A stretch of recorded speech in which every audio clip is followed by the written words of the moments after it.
करही प्यार हमरा से छौड़ी त दीहे न तुहू केहू के बताई। हेगे करही प्यार हमरा से छौड़ी त दीहे न तुहू केहू के बताई।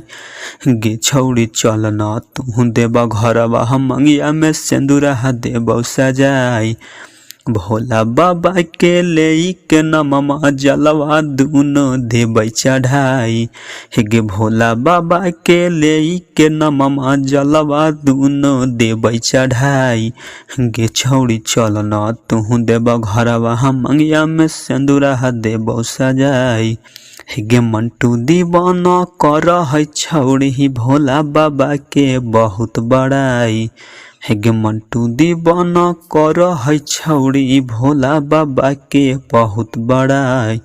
गे छौड़ी चल न तुहू देब घरवा हम मंगिया में सिंदूरा देब सजाई। दोस्तों, अगर आप लोग को यह वीडियो पसंद आया होगा तो like, comment, share and subscribe follow करें। धन्यवाद।